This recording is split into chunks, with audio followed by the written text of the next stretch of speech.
Začneme od růžkovitého svalu.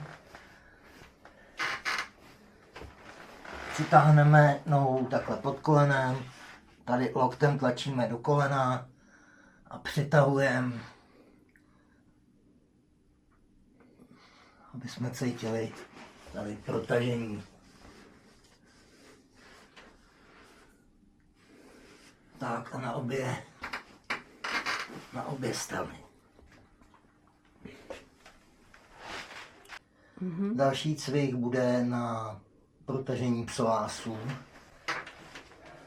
Protáhneme nohu, podsadíme pánev, aktivovaný břicho a vytočení na tu stranu, která noha je dopředu.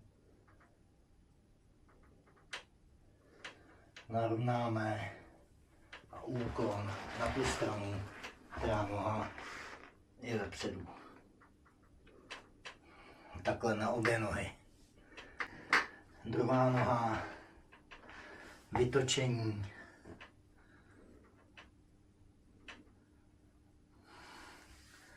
A úklon.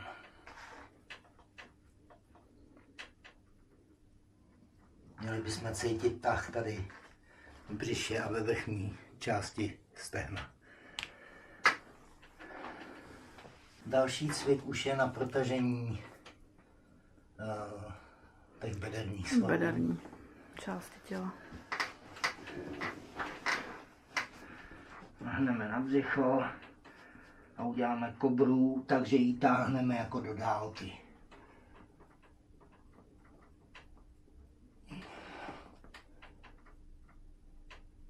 Z kobry přejdeme do pozice dítěte.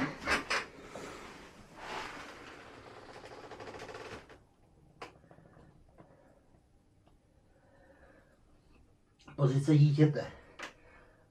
Pozor na ramena a na hlavu. Musí ramena být uvolněný, svěšený a hlava taky.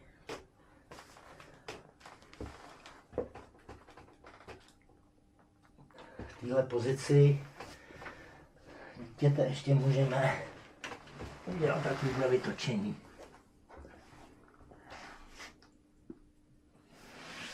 Na jednu a na druhou stranu.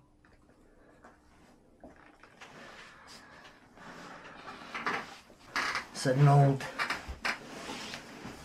s roztaženýma nohama, aktivovat břicho a vytočit, ale i hlavu a pohled do protažení, do takového příjemného protažení na obě strany.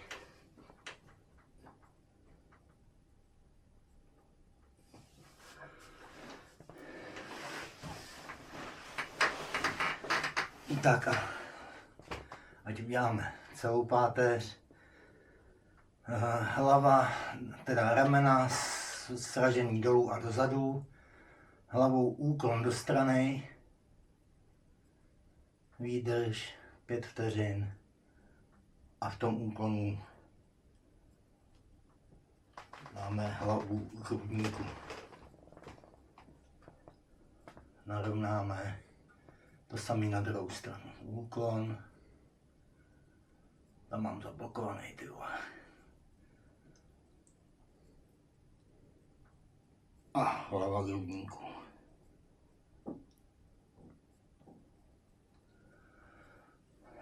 Pak hřbetama ruky sekneme pod lebeční kost a protáhneme hlavu k hrudníku s odporem proti rukám. Lehký odpor proti rukám.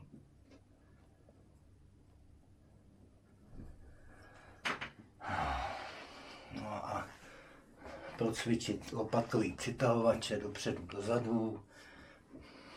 Lehce protáhnout. Při protažení ruky musí rameno být dole, nesmí být takhle nahoře. Na jednu stranu. Na druhou stranu. To je asi tak všechno.